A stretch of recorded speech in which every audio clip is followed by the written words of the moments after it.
The ethics of ambition. How much is too much?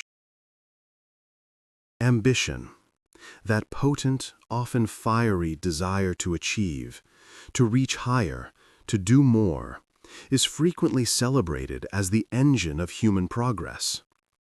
It fuels innovation, drives personal development, and creates the masterpieces and marvels that shape our world.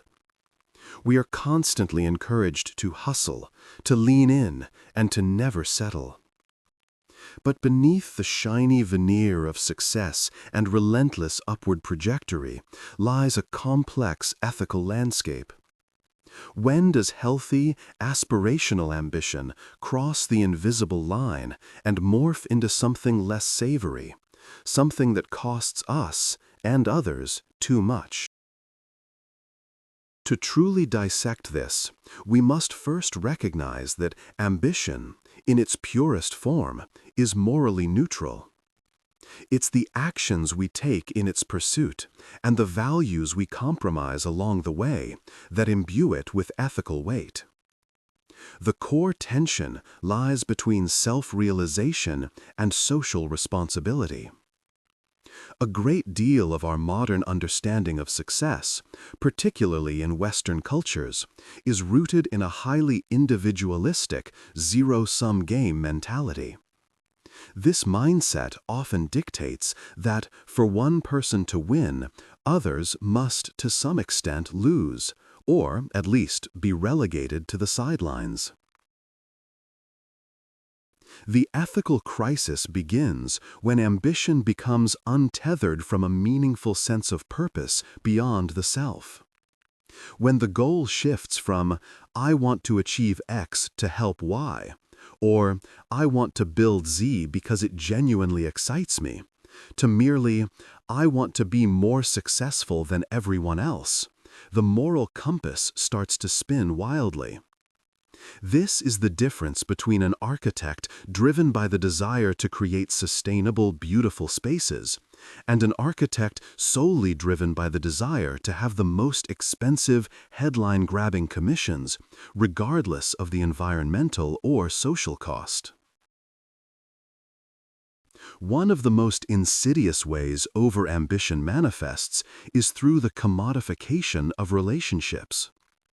People cease to be valuable in their own right, but are viewed as rungs on a ladder, potential sponsors, or necessary hurdles. The genuinely supportive handshake is replaced by the calculated network touch. The question shifts from, "How can I collaborate with this person?" to, "What can this person do for me?" This transactional approach hollows out genuine connection and leaves a residue of loneliness and cynicism. An ethically balanced ambition recognizes that success is almost always a collective endeavor, not a solitary climb, and values partnership over exploitation. Furthermore, excessive ambition often demands a form of moral simplification. The complex, messy reality of ethical decision-making is streamlined in favor of the most efficient path to the goal. Small ethical compromises, shirking responsibility, exaggerating achievements, taking undeserved credit, become normalized under the banner of doing what it takes. This is often rationalized by the belief that the grand future success will somehow retroactively justify the small present transgressions. The danger here is that these minor compromises erode personal integrity like water slowly wearing away stone, making larger ethical breaches easier and easier over time.